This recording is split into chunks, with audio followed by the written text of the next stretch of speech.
네, 안녕하십니까? 예, 우리 전후 좌우 분들과 한번 인사하면 좋겠습니다. 예, 사랑합니다. 축복합니다. 네, 네, 잘 오셨습니다. 예, 감사합니다.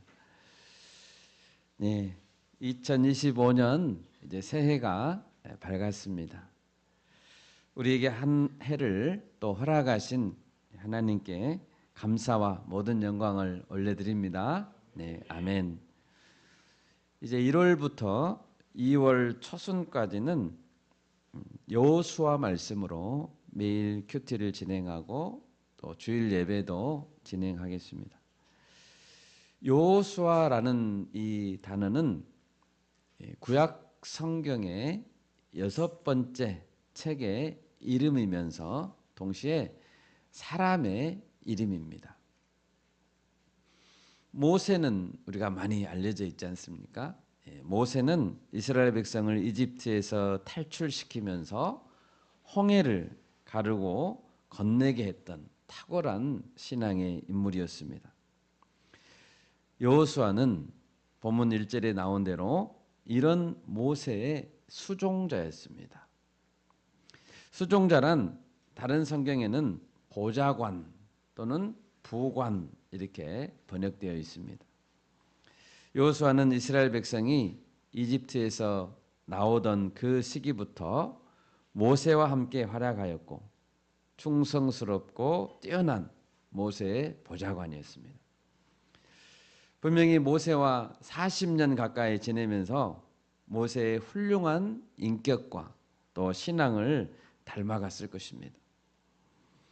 여호수아 1장 본문의 배경이 되는 시기는 이스라엘 백성들이 이집트에서 나와 광야 생활을 했던 40년이 지나고 이제 약속의 땅에 들어가기 직전이었습니다. 2절에 보면 모세가 죽었다라고 기록되어 있습니다. 모세는 이집트에서 학대받던 이스라엘 민족을 구출하고 또 하나님의 율법을 가르쳤습니다.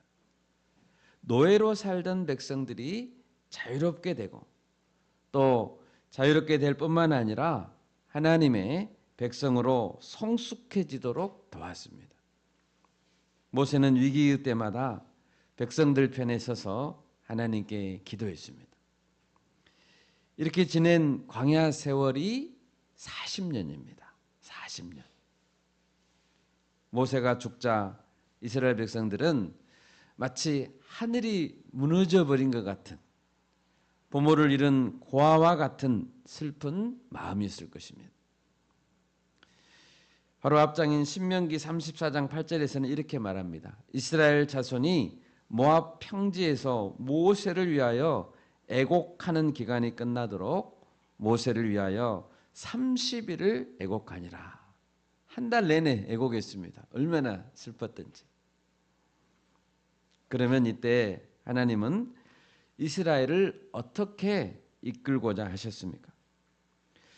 모세가 죽었으니 하나님의 계획에 큰 차질이 생긴 것입니까? 그렇지 않습니다. 하나님은 모세의 수종자 여호수아를 세워서 약속의 땅을 향해 전진하게 하십니다. 위대한 지도자인 모세가 죽었습니다.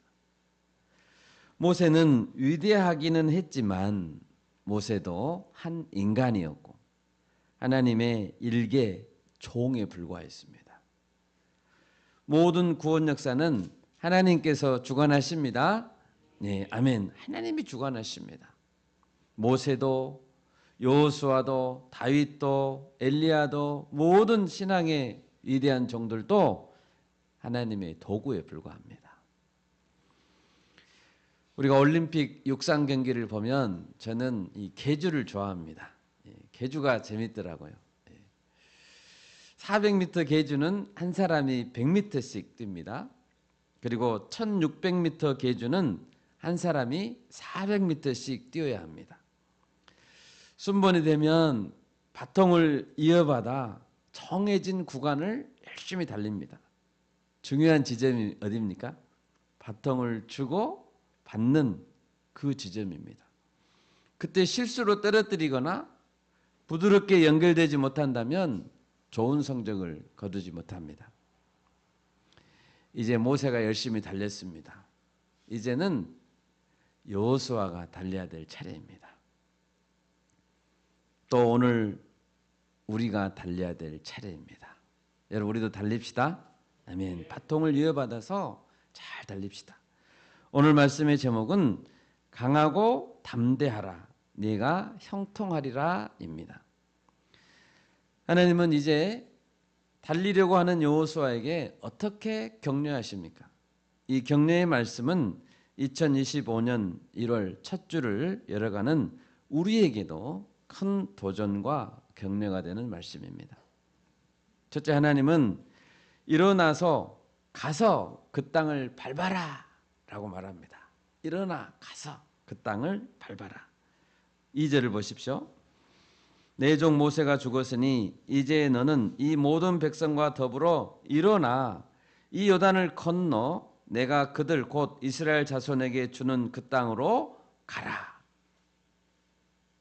요단강은 가나안 땅 동쪽에서 갈릴리 호수에부터 시작해서 사해까지 북쪽에서 남쪽으로 직선으로 흐르는 강입니다. 요단강. 이스라엘 백성들은 지금 이 요단강의 동편에 모여 있습니다. 동편에. 그러니까 그들이 가나안 땅으로 들어가려면 요단강을 건너야 됩니다. 그리고 요단강을 건너는 그 순간 발을 내디디면 거기가 가나안 땅입니다. 하나님은 2절에서 그 땅을 어떤 땅이라고 말씀하십니까? 내가 그들 곧 이스라엘 자손에게 주는 그 땅이라고 말합니다. 이 당시에 가나안 땅은 텅텅 비어있는 땅이 아닙니다. 가나안 족속들이 집을 짓고 마을을 이루고 나라를 이루고 살고 있는 그런 땅입니다. 그런데 하나님은 내가 너희에게 주는 그 땅이라고 말씀합니다. 여기서 우리가 분명히 알 수 있는 것은 하나님은 모든 땅의 주인이라는 사실입니다. 아멘. 하나님은 모든 땅의 주인입니다. 아무리 어떤 사람이 오랫동안 그 땅에서 살고 있다고 해도 등본 서류상에 소유주라고 기록되어 있다고 해도 그 사람의 땅이 아닙니다. 대한민국 이전에는 우리나라 땅은 일제강점기였습니다. 그 전에는 조선이었습니다. 그 전에는 고려였습니다. 삼국시대였습니다. 그 전에는 누구 땅이었을까요? 한반도는 원래부터 창조주 하나님의 땅입니다. 아멘. 모든 세계의 땅은 하나님의 땅입니다. 땅 주인이 한 번도 바뀐 적이 없습니다. 3절 말씀입니다. 내가 모세에게 말한 바와 같이라고 말씀하셨습니다. 하나님은 이전에도 모세에게 말씀하셨다는 것이죠. 하나님의 계획은 변하지 않는다는 것입니다. 모세 시대에 이스라엘 광야 세대들이 가나안 땅에 들어가지 못했다고 해서 하나님의 계획이 무산된 것이 아닙니다. 하나님은 모세보다도 훨씬 이전부터 이 땅을 주시겠다고 약속했었습니다. 모세보다도 이전에. 찾아볼까요? 창세기 12장 5절에서 7절입니다. 구약성경 15페이지입니다. 구약성경 15페이지 펴보시면 창세기 12장 5절에서 7절 말씀. 모세보다 훨씬 이전부터 하나님은 이 땅을 주시겠다고 약속했다는 내용입니다. 우리 5절에서 7절 같이 읽어볼까요? 아브라함이 그의 아내 사레와 조카 롯과 하란에서 모은 모든 소유와 얻은 사람들을 이끌고 가나안 땅으로 가려고 떠나서 마침내 가나안 땅에 들어갔더라. 아브라함이 그 땅을 지나 세겜 땅 모래 상수리 나무에 이르니 그때 가나안 사람이 그 땅에 거주하였더라. 여호와께서 아브라함에게 나타나 이르시되 내가 이 땅을 네 자손에게 주리라 하신지라. 자기에게 나타나신 여호와께 그가 그곳에서 제단을 쌓고 아멘. 하나님은 믿음의 조상 아브라함을 불렀습니다. 먼데 살던 아브라함을 가나안 땅으로 들어가게 했습니다. 그리고 첫 예배를 드릴 때 세겜 땅에서 첫 예배를 드릴 때 하나님이 약속했습니다. 내가 이 땅을 네 자손에게 주리라. 하나님의 약속은 변하지 않습니다. 하나님은 반드시 실행하십니다. 이제 하나님은 다시 여호수아에게 명령하고 계십니다. 그 땅으로 가라. 너희 발바닥으로 밟는 곳은 모두 내가 너희에게 주었다. 주었답니다. 줄 것이다가 아니고 주었답니다. 여러분, 발바닥으로 밟기만 하면 그 땅을 준다면 얼마나 감사합니까? 그러면 발바닥으로 그 땅을 밟는다는 의미가 무엇일까요? 그 땅을 발바닥으로 밟으려면 직접 그 땅으로 들어가야 되겠죠? 들어가야지 밟을 수 있죠? 그런데 그냥 밟고 지나간다는 뜻이 아닙니다. 몰래 들어가는 것도 아닙니다. 분명히 이미 그 땅에 살고 있는 가나안 족속들은 누군가 그 땅에 들어오려고 움직이기 시작하면 어떻게 반응할까요? 한 발자국이라도 들어오기만 해봐라. 너 죽고 나 죽자. 분명히 경계하고 있을 것입니다. 준비하고 있을 것입니다.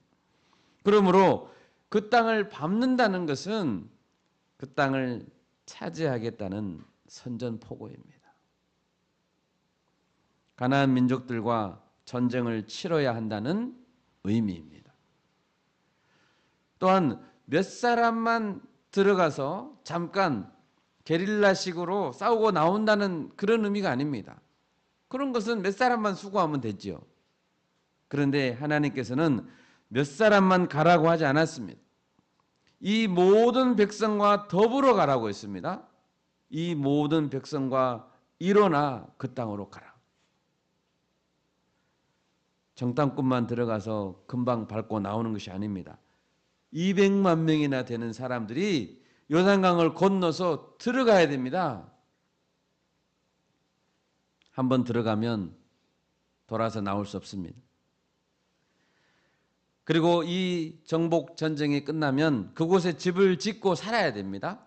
결혼도 해야 되고 자손 대대로 그 땅에 산다는 것을 의미합니다. 4절에서 하나님께서는 그 땅의 범위를 말씀해 주셨습니다. 남쪽으로는 광야, 북쪽으로는 레바논, 서쪽으로는 지중해, 동쪽으로는 유브라데 강까지 광대한 지역을 주시겠다고 하십니다. 얼마나 넓은 지역입니까? 하나님의 스케일은 정말로 크십니다. 이와 같이 발바닥으로 밟으면 주겠다라고 하셨지만 발로 밟는다는 것은 그렇게 간단하지 않습니다. 하나님께서 그 땅을 확실히 우리에게 주셨다라는 확신이 없다면 밟을 수 없습니다. 그래서 믿음으로 밟아야 됩니다.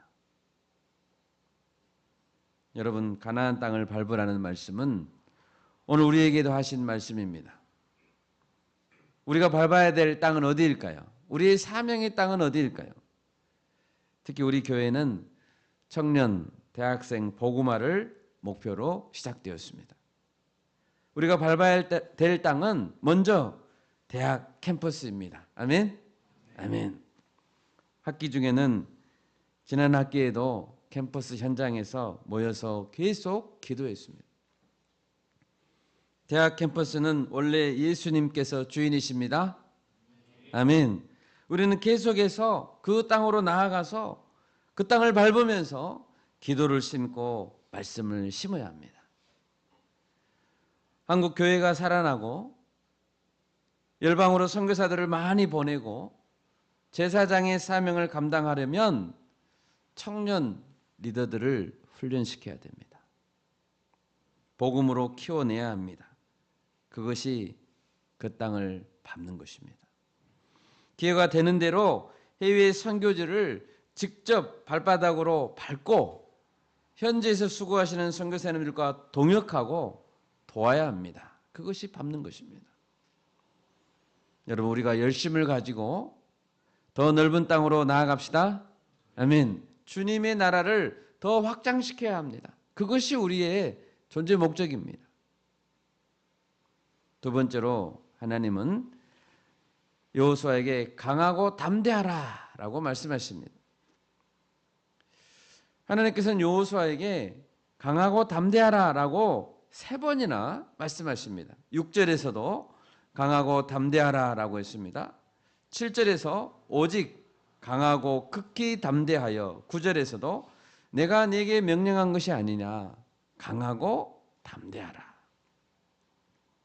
이렇게 하나님께서 반복적으로 강력하게 명령하신 이유는 분명히 여호수아의 마음속에 두려움이 있었던 것 같습니다. 40년 전에 모세와 처음 출애굽했을 때 여호수아의 나이는 약 50대였을 것으로 생각됩니다. 그때 여호수아는 갈렙과 함께 패기 있는 정탐 보고서를 올려드렸습니다. 어떤 정탐 보고서를 드렸는지 한번 볼까요? 민수기 14장입니다. 민수기 14장. 구약성경 218페이지에 있습니다. 구약성경 218페이지. 민수기 14장 6절에서 9절. 민수기 14장 6절에서 9절 말씀. 여호수아의 패기 있는 보고서를 한번 봐보겠습니다. 합독하겠습니다. 그 땅을 정탐한 자 중 눈의 아들 여호수아와 여분네 아들 갈렙이 자기들의 옷을 찢고 이스라엘 자손의 온 회중에게 말하여 이르되 우리가 두루 다니며 정탐한 땅은 심히 아름다운 땅이라. 여호와께서 우리를 기뻐하시면 우리를 그 땅으로 인도하여 들이시고 그 땅을 우리에게 주시리라. 이는 과연 젖과 꿀이 흐르는 땅이니라. 다만 여호와를 거역하지는 말라. 또 그 땅 백성을 두려워하지 말라. 그들은 우리의 먹이라. 그들의 보호자는 그들에게서 떠났고 여호와는 우리와 함께 하시느니라. 그들을 두려워하지 말라 하나. 아멘. 얼마나 용기 있는 정탐 보고서입니까? 여호수아와 갈렙과 함께 갔었던 10명의 정탐꾼들은 그런 보고를 하지 않았습니다. 우리가 가면 다 죽는다. 우리는 메뚜기와 같다. 그들은 거인들이다. 우리는 이집트로 돌아가야 된다. 이런 부정적인 보고를 10명은 드렸었습니다. 그런데 여호수아와 갈렙은 그들은 우리의 먹이다. 그들은 우리의 밥이다라고 했습니다. 그들의 보호자는 떠났다. 여호와께서 우리와 함께한다. 두려워하지 말라. 설득했습니다. 그런데 부정적인 생각에 사로잡힌 사람들을 설득하기는 너무 어려웠습니다. 하는 수 없이 40년간 광야에서 이리저리 다니며 나그네처럼 살아야 했습니다. 그러면 여호수아 1장에서 이제 그때로부터 40년이 지났는데 그 땅에 아낙 자손의 거인들이 이제는 없어졌습니까? 40년이 지났으니까 없어졌나요? 그렇지 않습니다. 여전히 그 땅의 주민들은 크고 강합니다. 40년이 지난 이후에 여호수아는 이제 나이가 90세가 됐습니다. 90세면 이제 노인이죠. 체력도 떨어지고 마음도 약해졌을 것입니다. 이런 그에게 하나님 명령하고 계시는 것입니다. 이런 그가 수많은 사람들을 이끌고 가나안 족속들과 전쟁을 수행한다는 것은 어렵게 느껴질 수도 있습니다. 두려운 일입니다. 그래서 하나님은 여호수아에게 명령하십니다. 강하고 담대하라. 한번 따라서 해볼까요? 강하고 담대하라. 아멘. 아멘. 우리 스스로에게 거울을 보면서 막 외쳐야 될 것 같아요. 강하고 담대하라. 왜 여호수아는 강해질 수 있을까요? 어떻게 담대해질 수 있을까요? 5절을 보십시오. 내 평생에 너를 능히 대적할 자가 없으리니 내가 모세와 함께 있었던 것과 같이 너와 함께 있을 것임이라. 내가 너를 떠나지 않고 버리지 않겠다. 여러분, 하나님이 우리와 함께 해주시면 아무도 건드릴 수 없습니다. 아멘. 하나님은 여호수아의 평생에 능히 대적할 자가 없게 해주겠다라고 약속했습니다. 실제로 여호수아가 가나안 땅에서 여러 전쟁을 했습니다. 그런데 아이성 전투, 아이성에서 한번 졌잖아요. 그것은 여호수아가 잘못해서 진 것이 아니고 아간이라는 사람이 범죄했죠. 이 전투 외에는 여호수아가 진 전쟁이 없습니다. 다 승리했습니다. 여호수아는 전쟁에서 전사한 것이 아닙니다. 여호수아는 정복 전쟁을 마무리하고 고별 설교도 하고 평안히 잠들었습니다. 하나님은 그에게 승리를 주셨습니다. 하나님은 여호수아의 평생에 그와 함께 주셨습니다. 약속을 지켰습니다.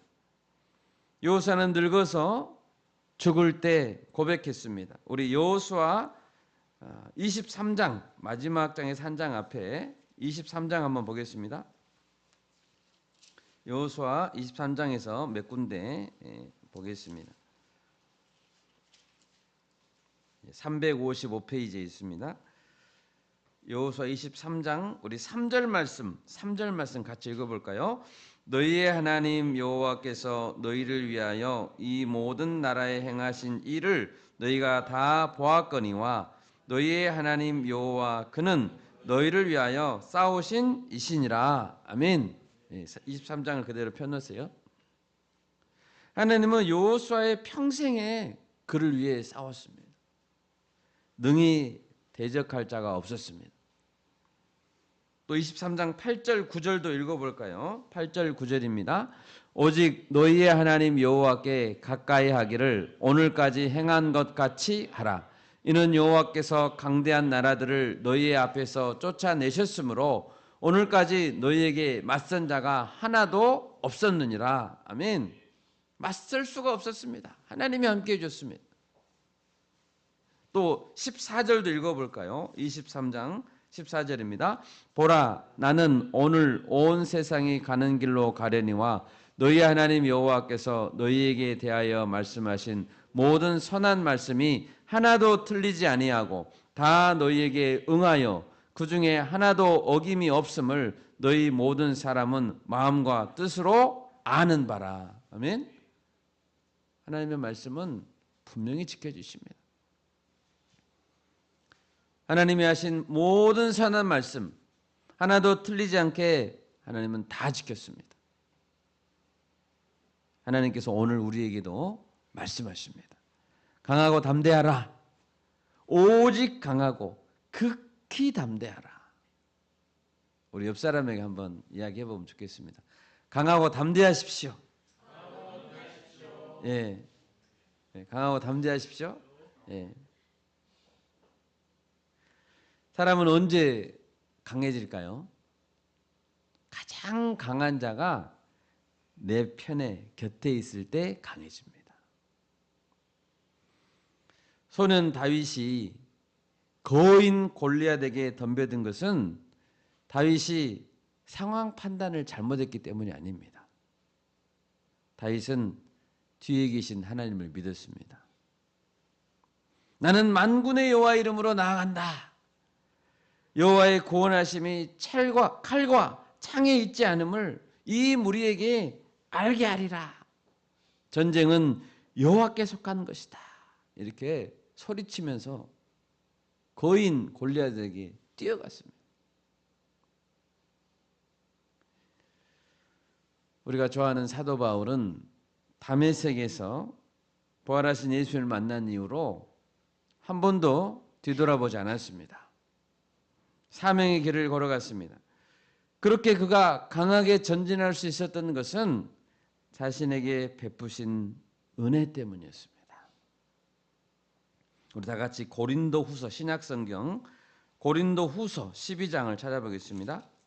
고린도후서 12장 제가 가진 성경은 신약성경 299페이지에 있습니다. 299페이지. 고린도후서 12장 9절과 10절 말씀 우리 같이 한번 읽겠습니다. 9절 10절입니다. 나에게 이르시기를 내 은혜가 네게 족하도다. 이는 내 능력이 약한 데서 온전하여 짐이라 하신지라. 그러므로 도리어 크게 기뻐함으로 나의 여러 약한 것들에 대하여 자랑하리니 이는 그리스도의 능력이 내게 머물게 하려 함이라. 그러므로 내가 그리스도를 위하여 약한 것들과 능욕과 궁핍과 박해와 곤고를 기뻐하노니 이는 내가 약한 그때에 강함이라. 아멘. 바울은 간절한 기도 제목이 있었죠. 자신의 약함이 있었습니다. 간절히 기도했지만 그 기도는 응답되지 않았습니다. 그러나 예수님은 내 은혜가 네게 족하다라고 했습니다. 예수님이 주신 은혜는 바울에게 충분했습니다. 우리에게 주신 은혜도 충분합니다. 아멘. 내 은혜가 내게 족하도다.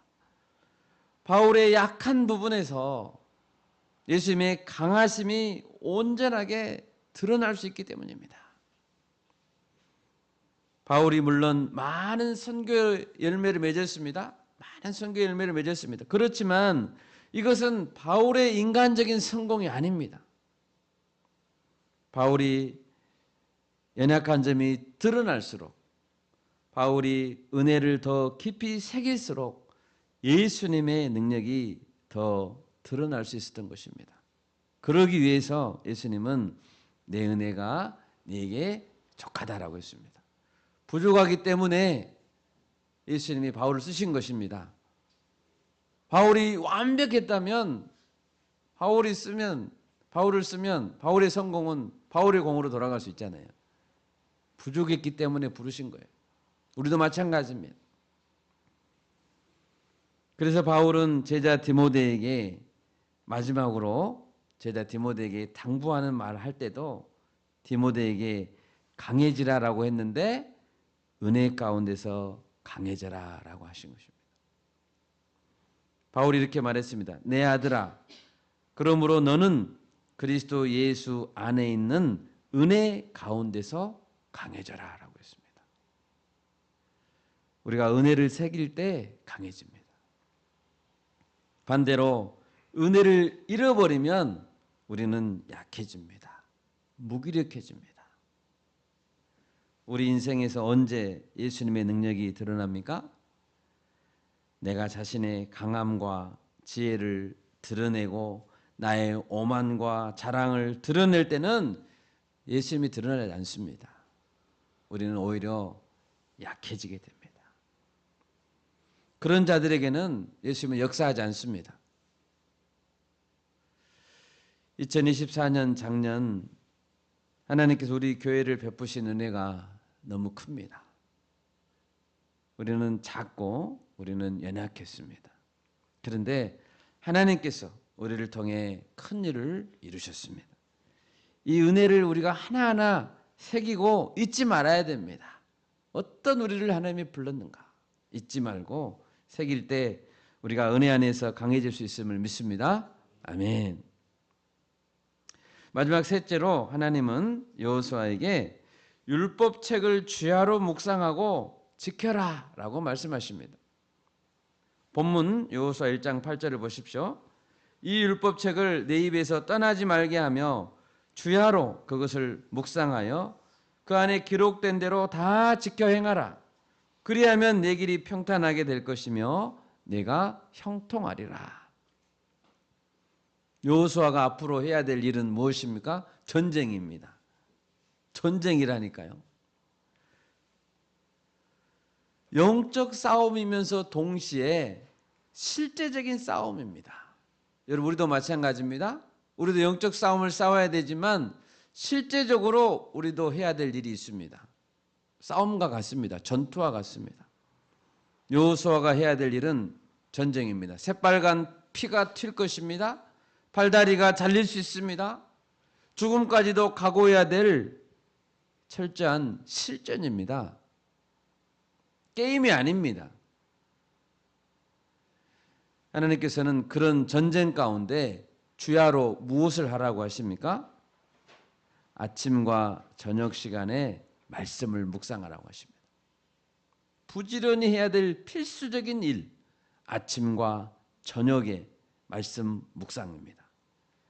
만약 여호수아가 우리 바울교회에 출석했다면, 가정해 봅시다.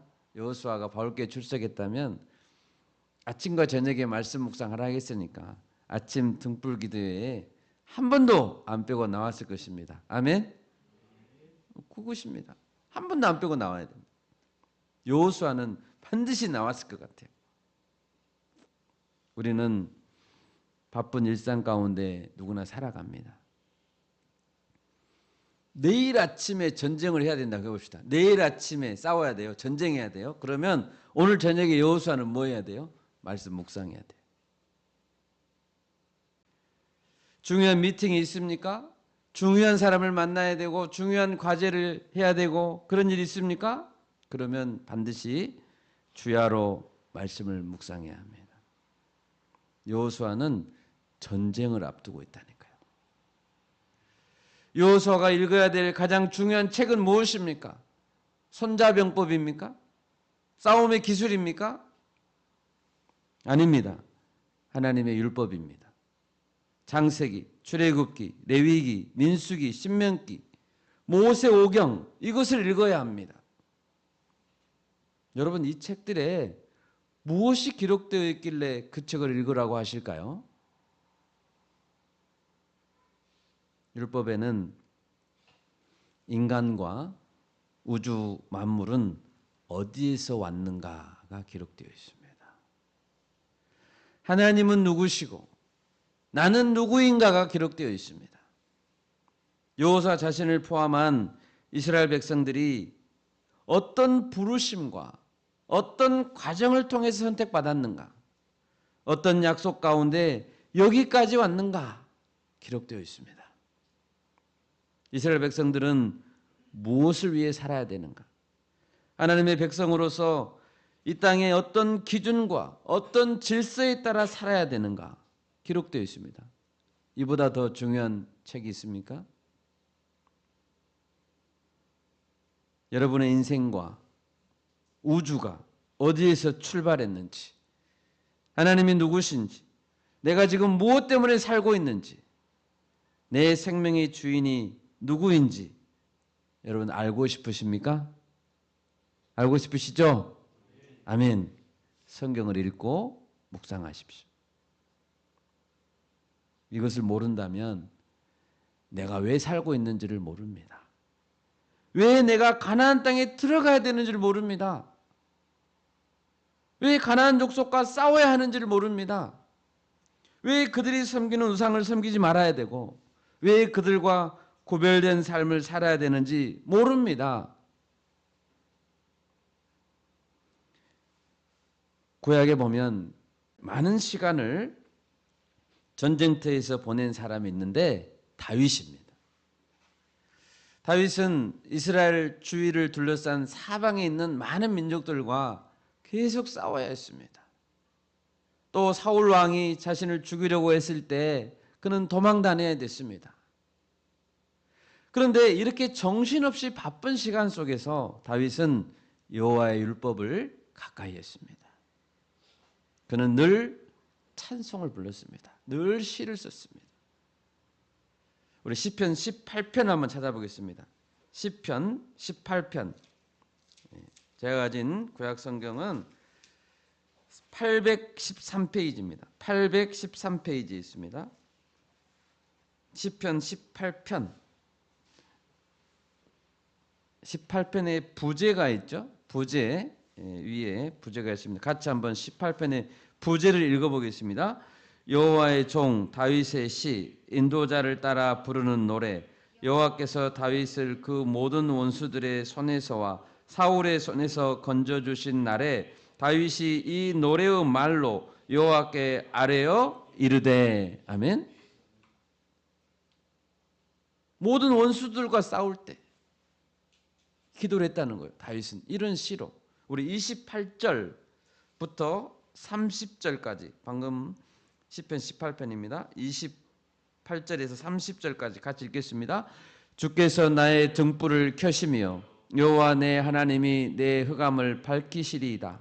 내가 주를 의뢰하고 적군을 향해 달리며 내 하나님을 의지하고 담을 뛰어넘나이다. 여호와의 도는 완전하고 여호와의 말씀은 순수하니 그는 자기에게 피하는 모든 자의 방패시로다. 아멘. 다윗은 전쟁 중에 한 발 한 발 나아갈 때 앞길을 밝혀주실 그 하나님, 그것은 곧 말씀의 등불이었습니다. 이게 보면 주께서 나의 등불을 켜신다고 했습니다. 등불 때문에 다윗은 주님을 의뢰하고 적군을 향해 달릴 수 있었습니다. 그리고 하나님을 의지하여 높은 담도 뛰어넘을 수 있었습니다. 다윗은 찬양합니다. 여호와의 하나님의 도는 완전하고 여호와의 말씀은 순수하니 그는 자기에게 피하는 모든 자의 방패시로다. 아멘. 여호와의 도는 완전합니다. 순수합니다. 방패가 되십니다. 여러분, 2025년이 시작됐습니다. 많은 계획을 세우셨죠? 네. 어떤 계획을 세우고 계십니까? 올해는 꼭 이것을 해야 되겠다. 이 일은 마무리해야 되겠다. 학생들은 복학한 학생들은 복학 이후에 계획을 세우고 또 어학 공부, 자격증 따야 되겠다. 어떤 분은 올해는 좀 쉬엄쉬엄 가야 되겠다. 이런 분도 있을 수 있을 것 같아요. 다 좋습니다. 단 하나님 안에서 기도하면서 계획을 세우시기 바랍니다. 아멘. 그런데 모든 사람이 꼭 세워야 될 가장 첫 번째 계획은 주야로 말씀을 묵상하자입니다. 아멘. 주야로 말씀을 묵상하고 순종하자. 이것이 첫 번째입니다. 다른 것은 다 두 번째, 세 번째입니다. 하나님께서는 말씀을 읽고 순종할 때 평탄하게 되고 형통하게 된다고 약속했습니다. 아멘. 주의 말씀은 내 발의 등이요 내 길의 빛입니다 라고 했죠. 캄캄한 어두운 길을 우리가 간다고 가정해 봅시다. 캄캄해요. 비포장 도로입니다. 어떤 함정이 있을지 모릅니다. 실제로 우리가 걸어가는 인생길은 그렇잖아요. 비포장 도로예요. 우리 인생길은. 어디에 함정이 있을지 몰라요. 캄캄한 어둠 가운데 앞으로 나아갈 수 있는 사람은 없습니다. 캄캄한 데 나아갈 수 없습니다. 그럴 때 하나님의 말씀이 등불이 되어주신답니다. 그래야 우리는 위험을 피해서 돌아갈 수 있습니다. 그 중에서도 평탄한 길을 찾아서 갈 수 있습니다. 장애물을 피하고 웅덩이를 피하고 갈 수 있는 길은 여호와의 말씀의 등불을 켜는 것입니다. 말씀을 맺겠습니다. 여러분, 어떤 사람도 자신이 달려야 될 구간 이상으로 달릴 수 없습니다. 하나님 우리에게 달려야 될 구간을 정해줬습니다. 우리는 한 번뿐인 인생, 시간이 정해진 인생을 살아갑니다. 그 구간 안에서 우리는 최선을 다해서 달릴 뿐입니다. 모세가 달렸던 길, 여호수아가 달리려고 합니다. 이제는 우리에게 달리라고 말씀하십니다. 우리가 약속의 땅, 사명의 땅을 우리의 발바닥으로 직접 밟을 수 있기를 바랍니다. 아멘. 담대하고 두려워하지 맙시다. 무엇보다 주야로 말씀을 묵상하고 순종함으로 하나님과 동행하고 형통한 2025년이 될 수 있기를 바랍니다. 아멘. 제가 기도하겠습니다.